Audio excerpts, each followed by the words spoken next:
But what is your story today? How are you embodying all of yourself? Because yes, the culture needs to shift for sure, but part of shifting that culture starts with us and how we show up and embody our story today, because the story is constantly changing. It's changing from last week maybe, but how do we show up today as our authentic selves and feel really empowered in that space? And like, we don't have to hide or tuck away parts of us, because they are part of what makes us powerful and unique.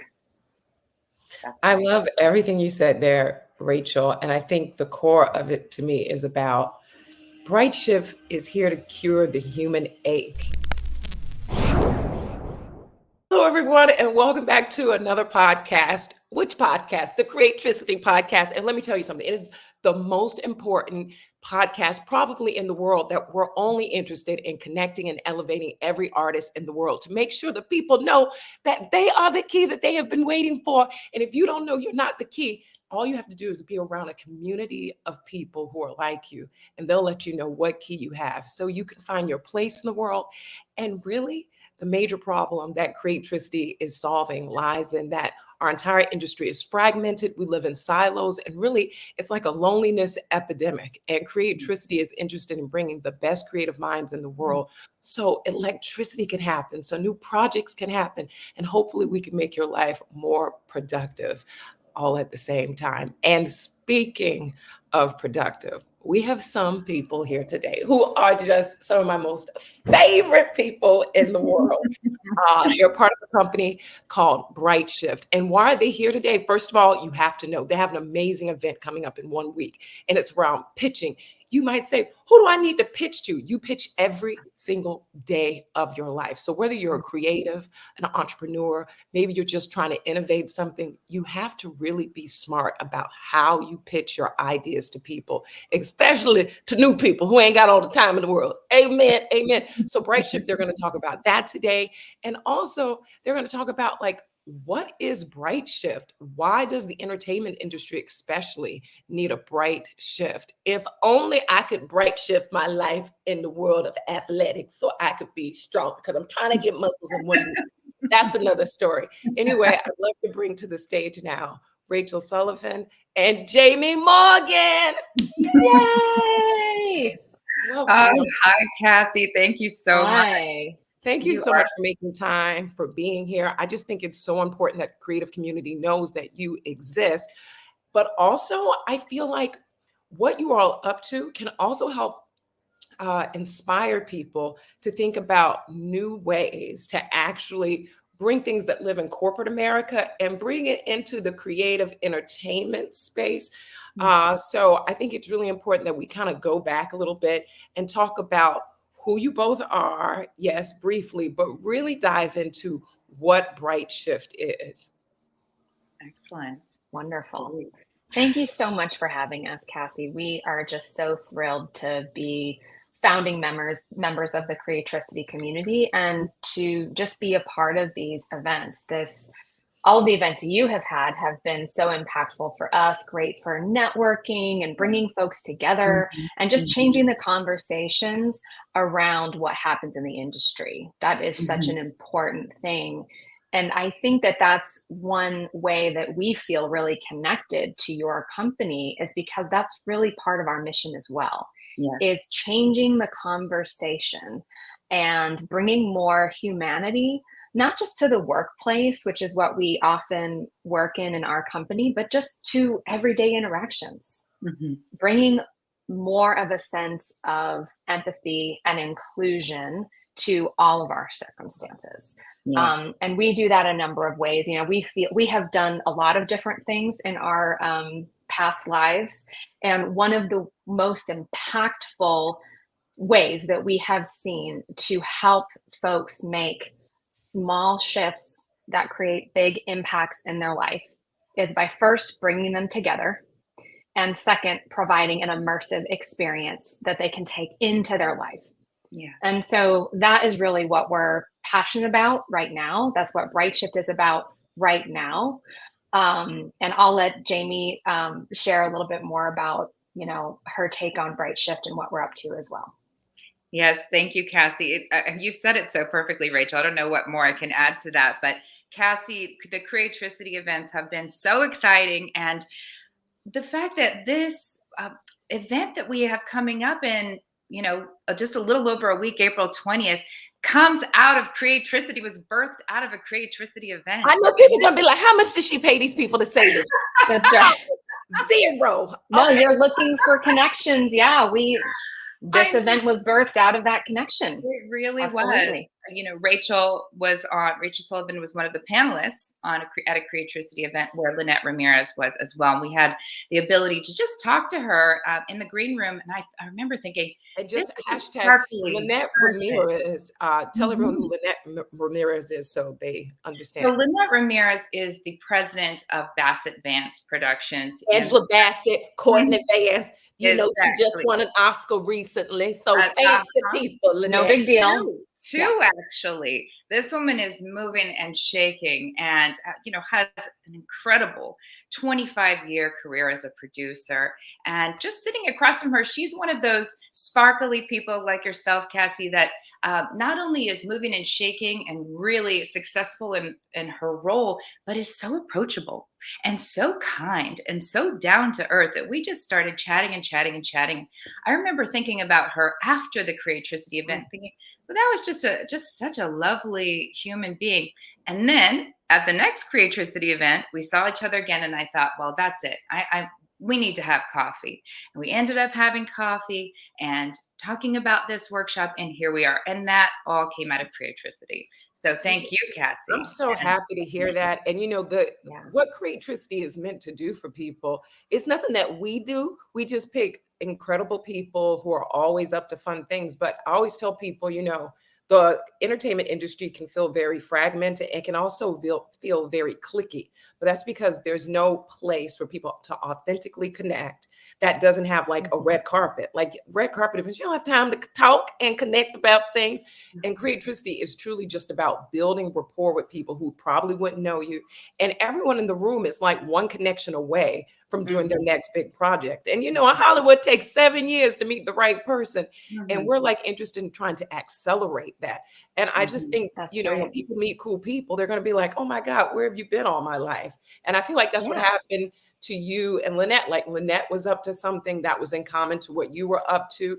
And then you all sound like you had like a creative baby, which is this workshop. We did. We sure did. And so when we met with her, she was sharing with us something we had no idea about what she was up to. There was something about her that drew us in, but then it really wasn't until we got into some of the things that she experiences on a day-to-day basis. So, as president of Bassett Vance Productions, one of the things she spends a lot of her time doing is listening to pitches, listening to people pitch the log line, tell the story. And as a result of that experience, she started another company called StoryPoint LA, where she provides one-on-one coaching for people to help boost their pitches, help them really get to the heart of their log line and what they're saying. But even more importantly than what you say, it's how you're embodying what you're saying and how you make that connection. And that is a skill that in our technical virtual world is something that has been slipping in the last few years, especially through the pandemic. And so, the human connection is something that will never be replaced with AI. That's it. And so this is a hard skill. This is a hard skill that we need to learn. So like next time someone goes to a Creatricity event, you know what you're going to say to accelerate your progression in the industry. Are you prepared, for when you encounter that person at another event, at a social event, or even at a job interview, or even on the red carpet, right? Are you media ready to even talk about a project that you're working on right now? Do you feel like you have those tools ready to go in your back pocket? And is it flexible? Is it alive? Does it feel authentic to you?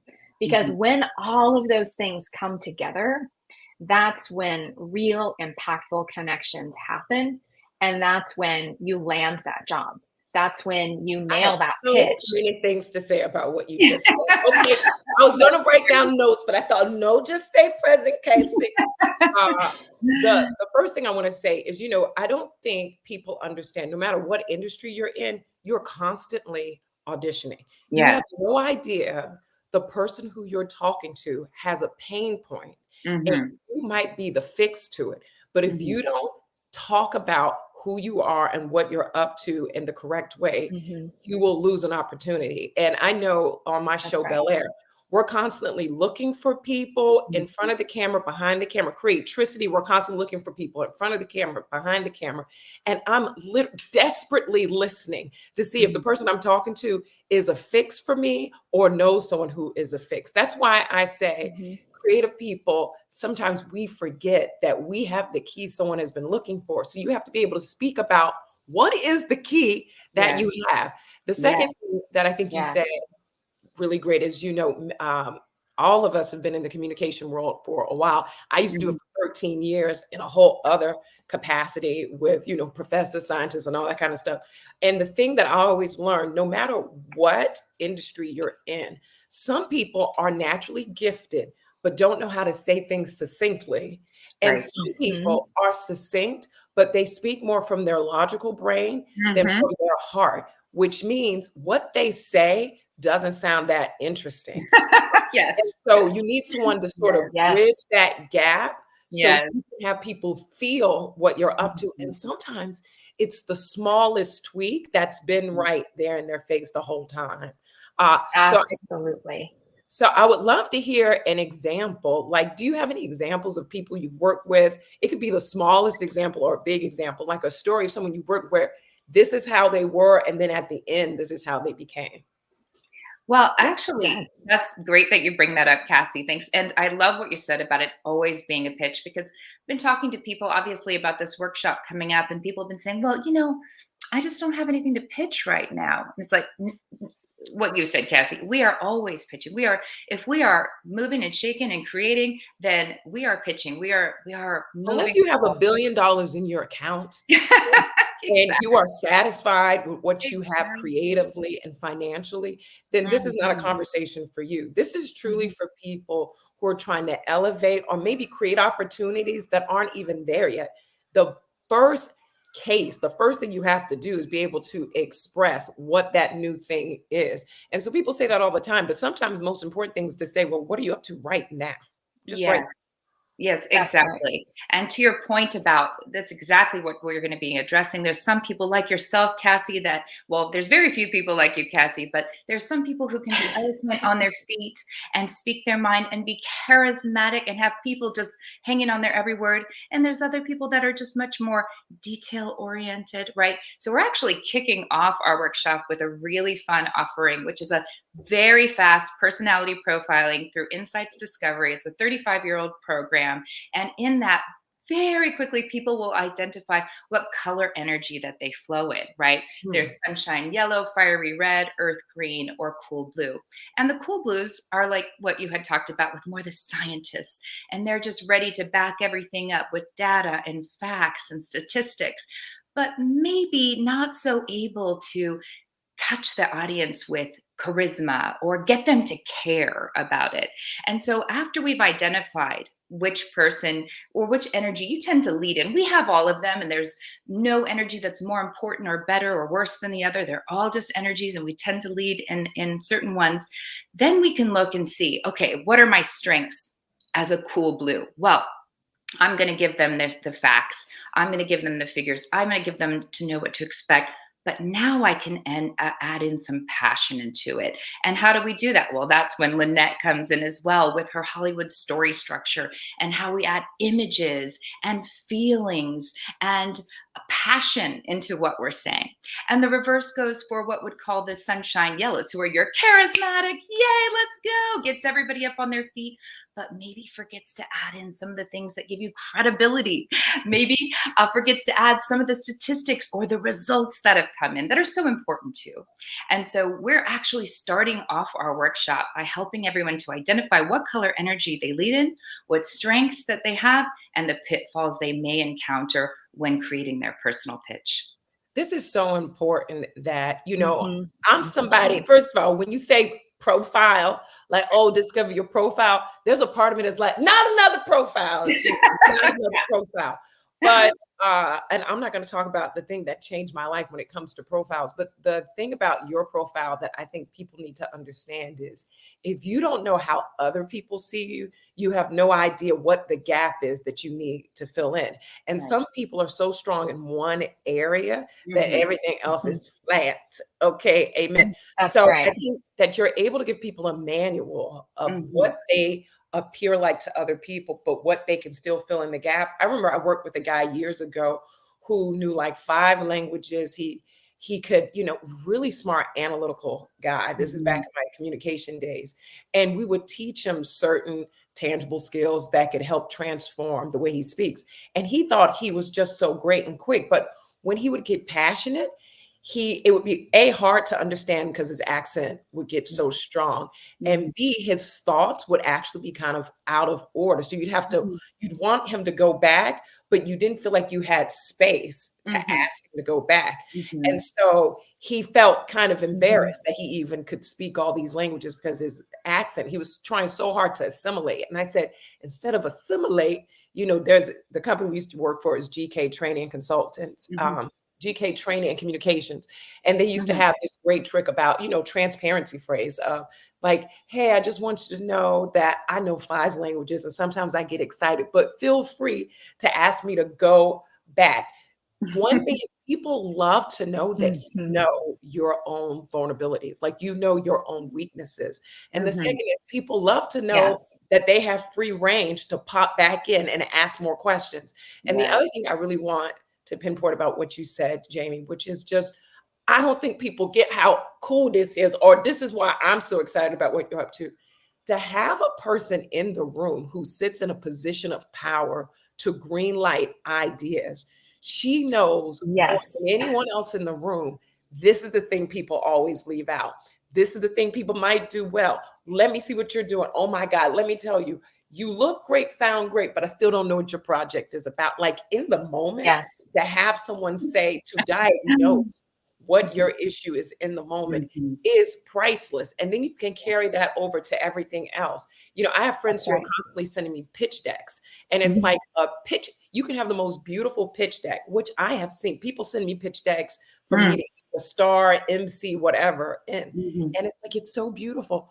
But the writing is either so small, you can't read it, or there's too many pictures in the background competing with the text. And we live in a world where people have short attention spans. Mhm. So right now, what you do in that first 10 seconds is the thing that will make them hold on for the next 2 minutes. So I think having Lynette a part That's of right. this is a game changer. Oh, Yes. absolutely. And like to build on what Jamie was saying, you were asking for some examples and things like that. And one of the things that we found in our 20 years of professional experience is that the number one key to making change or taking that step to achieve your goals in your life is taking a moment to gain some self-awareness about where you're at and where you're going. And that is really at the crux of where we have seen people able to really make huge strides, both in their personal life and their professional life. I have taught rooms of 30, 40 people, been on stage teaching, 500 to 1,000 people. And the same is true for all of them. And what I have found with using kind of this proprietary method that we teach, but also married with Lynette's experience and her, her experience work with doing one-on-one coaching. I mean, this is going to be a really potentially life-changing experience for people.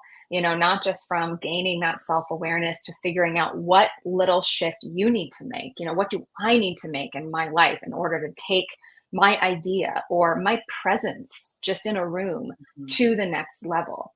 And so once we have that awareness and that presence, then we can then use that awareness to better connect with people in order to communicate. Because if we're not making that connection with somebody first, either through humor or a question or something to Mhm. make that human connection, it's very hard for someone to be able to then hear the idea because there's no context, there's no baseline of understanding.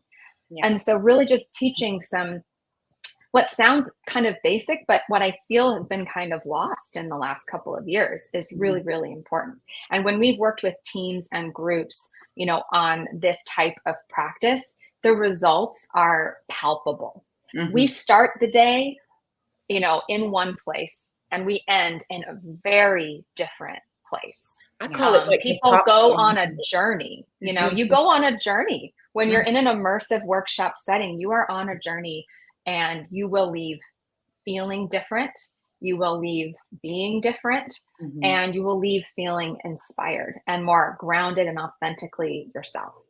Yeah, that's the key, Rachel. Thank you so much. I think that so many times when we have an important pitch coming up, we've got a big audition, we feel that we need to put on some other personality that isn't our, you know, like, now I have to be super professional person and speak like this. And while of course we want to keep our professionalism up and we want to have our language elevated, we still want to be ourselves.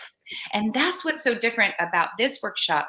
We are helping people to peel away the layers of what they think they're supposed to be and actually just be themselves, because that is what's going to help you overcome the greatest obstacle in all these pitches, according to Lynette, is fear, right? She said time and time and time again, I see people get overtaken by their fear. And how do we get out of that? We strip away all the ideas of what we're supposed to be and just show up as our authentic self with our offering, right? This is what I have to offer. I believe in this service, good idea, whatever it is. And it's okay if you don't want it, if you're not going to buy it. That's not the end of the line for me. I get to keep going because I believe in this. And that really fills each person with the kind of confidence that you need to walk into those pitch rooms rather than try to put on a mask that you just crumble under. Does that make sense? Yeah. I think it's so important that people and I'm speaking to myself at the same time, when it comes to trying to get the next thing in your career, that you're unattached to getting the thing and more attached to the idea of being other focused and just seeing like, can I make sure that this person gets what I'm passionate about? That's much more important to me. Excuse me. You know, my father used to be a news reporter. And so I grew up in a household where my dad would always do like all these, like, you know, extra how now brown cow, but I would travel with my dad to all these places where he would speak. And I was always so mesmerized about his charisma. And the thing that he always left with me was, it's not that he had to memorize words. He just had to stay connected to why he even said yes to do this pitch today, why he said yes. And so it was always some big passion thing. And so people think, who I am comes natural. No, I grew up in a household where I felt like my father was like the president of the United States. And he would always talk about like, why is that important to you? Well, can you go back and tell me a different way so I can really understand why this is important to you? I grew up so much having that done over and over. But by the time I went to college and grad school and, you know, became a communications consultant, it gave me boundaries to actually put that info in. So then I could have techniques, because I think it's important that people know what their weakness is. My weakness is like, sometimes when I get excited, I talk really fast. And if I talk really fast, God bless you. Like the beginning of this podcast, I'm sure I talked like a mile a minute because I was just so excited. Okay, I know that. But I also have tools to slow me down when I start to get off of that virtuous cycle of communication. The other thing I really want to talk about with you all is, you know, there's a huge paradigm shift happening in Hollywood, but really in every industry. But again, we're focused on the creative industries. And the reason why I was so passionate and I felt like it was urgent for you to come on the show now are two things. One is, yes, to talk about this workshop, because people are living in, we're moving into a world where everyone's about to become a 1099 sort of self-employed person. That's becoming more and more normal. People are losing their jobs. People who've sat at C-suite positions. I have friends who've worked at huge, you know, studios for decades, and now that job has been obliterated. And so they're trying to find themselves in this new world. So yes, people should come to this workshop to learn how to pitch, but you might also come to this workshop and find a new collaborator to work with. And, at Creatricity, I feel like I was born to just reiterate over and over again, the answer you're looking for is within your community. It's not like just Mm. by yourself in a room. It's hard to get anything started. Really, to be a leader, you have to find one other person who signs on and says, I believe in this. You just need one other person. And then slow and steady wins the race. That's the second thing. But the third thing I want people to understand about Bright Shift is this isn't all you actually do. What Bright Shift and Creatricity have so much in common, because what I've seen that what you've all produced over the last few years is you really just listen to what people are in need of, and then you create workshops that sort of sound like that sit at the foundation of what knowledge you and your other colleagues have, and then you create programs around that. And I just really want people to know that Bright Shift here, yes, today they're talking about let us teach you how to pitch, but really, y'all, Bright Shift creates amazing workshops, expansive workshops to help people in all sorts of sectors. And, one of my dreams for Bright Shift is, I'm so happy other people like you exist in the world, because when I go to bed at night, I can think, oh, I don't have to do that because they're over there doing that. Okay. What I hope for Bright Shift, and I'm sure you have bigger dreams than this, but for me, my dream for Bright Shift is that it would be commonplace for productions to have, if I could get together with my cast and my new crew every season for us to come together to somehow do a workshop, 3-hour workshop would be so huge, because in this industry, it's sort of like the actors are over here. You got the behind the scene people, you got the 80 people here, then you got the executives here. And it's like, what would happen if we all knew we were on the same team? And I would love for you all to talk about that. It's a really big passion to me, because I used to be a teacher at Fordham University where I taught collaboration, and everyone had to learn the discipline of acting, stage managing, sound design, lighting design. And at the end of the course, everyone realized, oh, everyone's in the business of telling a story. These aren't just technical people. No, these tech people are in the business of telling a story just as much as the director and the actor. Can you all talk about some of the other workshops you have developed in the past? Yes. So marrying, the more than 25 years of professional experience, that we both have.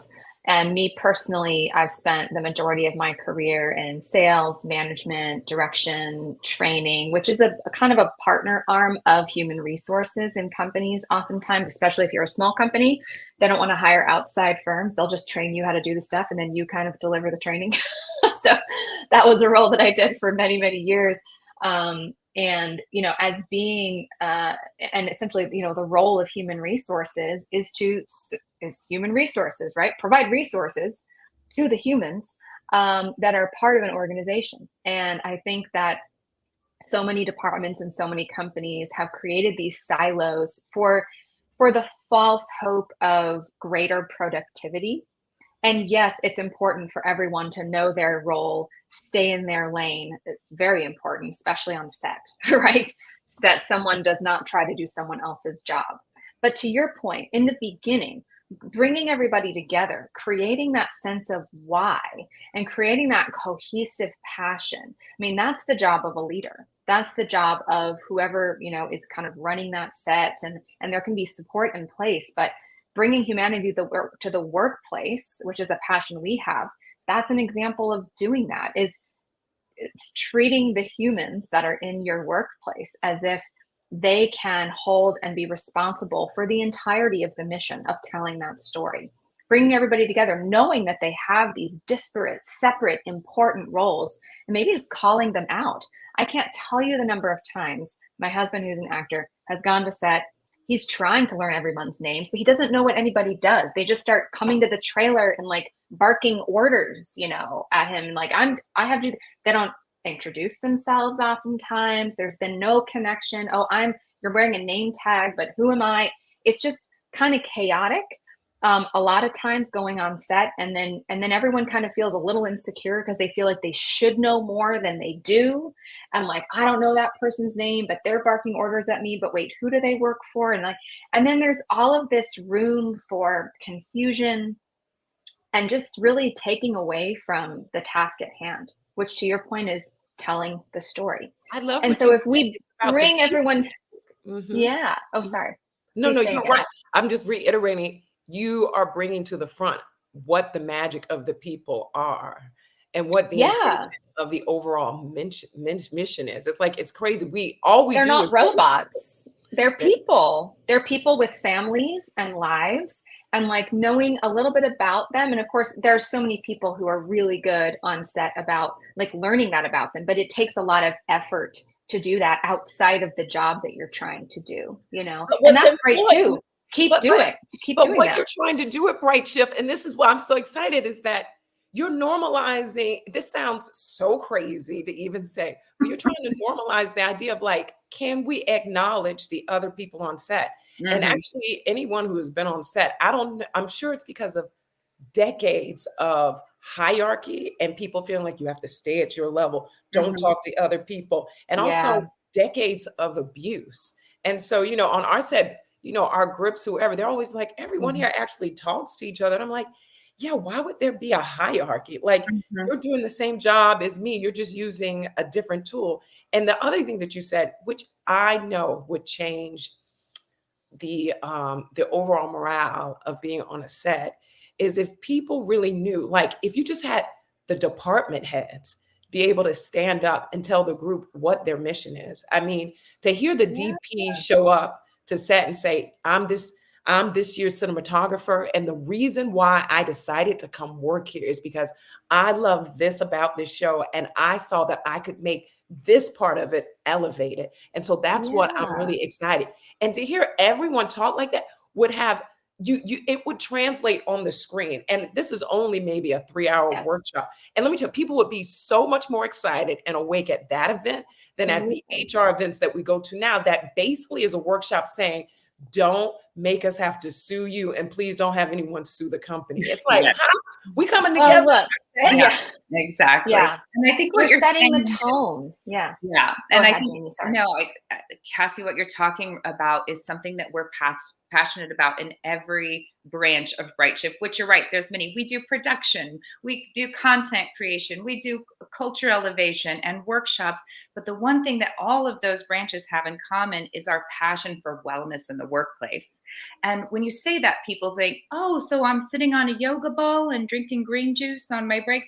No, true wellness, which is exactly what you're talking about, treating people like people, getting to know your coworkers, addressing communication breakdowns, understanding what your true role and responsibility is, understanding what the core values are for the company and how you align with them or support them, and even down to supporting women on maternity leave, that they have extended maternity leaves, understanding that 3 days of bereavement, what?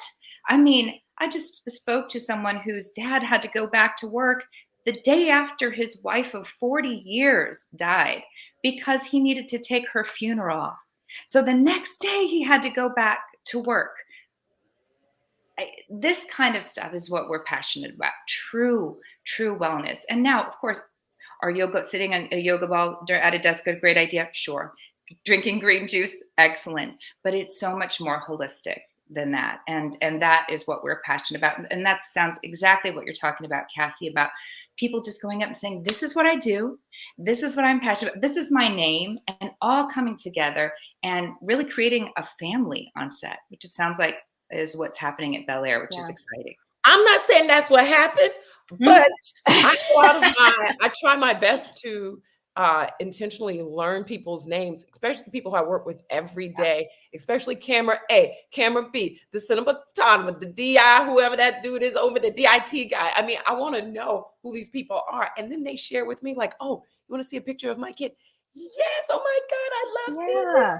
And Yeah. what happens is we all have our backs at the end of the day, and everyone feels like they're part of like a family. And Creatricity to me was about solving the loneliness problem of at the end of an amazing job, now you're alone again.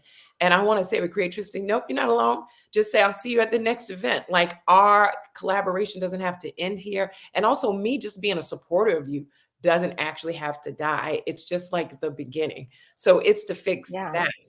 We're coming towards the end, but I want to make sure, Rachel, you have another thought there. But if there's anything else that you really want to express, I want to make sure I leave space for that. I think I just want to add like one thing. Just to kind of bring it back to the storytelling piece, a little bit more. So, within the wellness that we talked about, and within your amazing idea about doing a 3-hour workshop to kick off a project. I mean, that would be amazing. Please hire us to do that. We would love to facilitate. But giving this space for people to actually be able to tell their story. So many of us for years and years and years, when you show up to work, there has been kind of this mostly an overarching culture about, you have a work self, you have a fragmented reality, existence. You have a work self, and then you have a kind of a family potentially and a group of friends kind of tucked away. They're, conveniently kind of not part of maybe the person that you bring around to your professional life, because it really hasn't been something that's been frankly accepted or discussed. But that's changing. COVID changed everything. And so now people can live their entire whole selves out loud. And I think part of like one of the reasons why we're doing this now is because we need to know how to talk about that. How can we give ourselves permission in this world that's learning how to do it to show up as our whole selves? So instead of me showing up and saying, I'm a professional, I'm a this, and spouting off my resume, right, which I might have done in a networking, event in the past, and there's nothing wrong with doing that. Today, I'm not afraid to say, I'm a mother, I'm also an artist and a professional, an entrepreneur. I am all of those things. And with all of those things that I am today, here is what I'm doing. Here's what I'm passionate about. And if you want to know my resume, if you want to see how I got here, sure, we can talk about that. But what the world really is looking for, employers are looking for, people in social networking settings, they're not as much concerned about when you're telling your story, like your resume. Everyone, right, it's on LinkedIn, it's on IMDb, like it's there. If people want to look you up, they can, right? But what is your story today? How are you embodying all of yourself? Because yes, the culture needs to shift for sure, but part of shifting that culture starts with us and how we show up and embody our story today, because the story is constantly changing.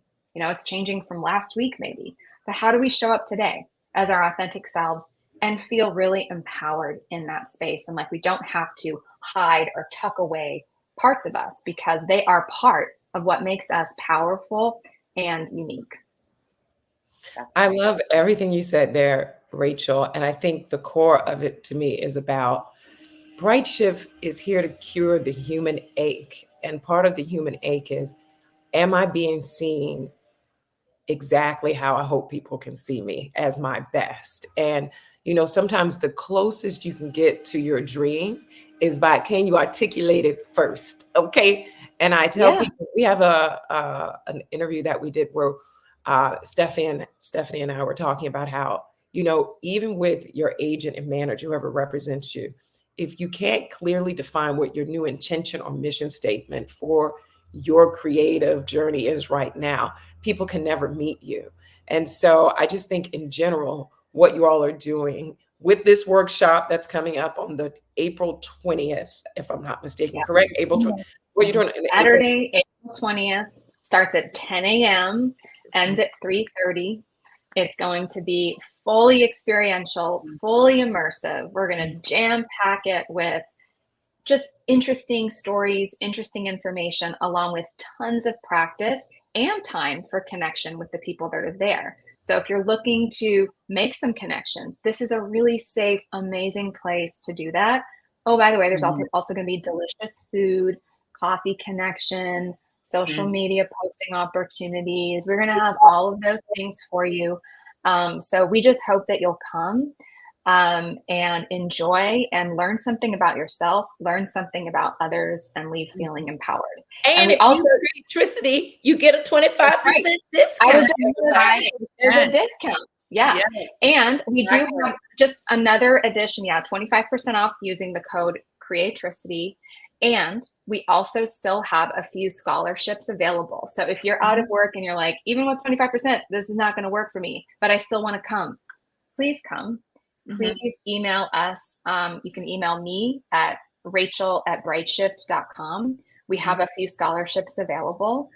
We would much rather you come, even if you can't afford it, than decide that it's too much at this point, because Yeah. it might just be the most important thing that you need right now. And we would love for you to come. So Yes. email us if you need a little help, and if you want to, and you can find out what you need to do in order to get the scholarship. It's something very small.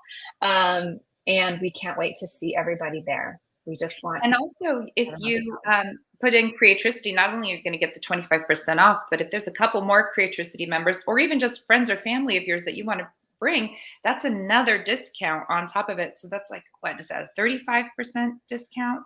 Yeah, all the in? group, if you choose the group ticket option plus Mhm. the Creatricity code, it's a huge discount. So, Yeah. yes, please pull This your is friends why together. family is important, everybody. I so appreciate you just being a part of this podcast today, for creating this beautiful event and sharing your time. You know, time is worth a lot of money, and I know you both are extremely busy. But Rachel and Jamie, you've been like one of my biggest supporters and champions from the beginning.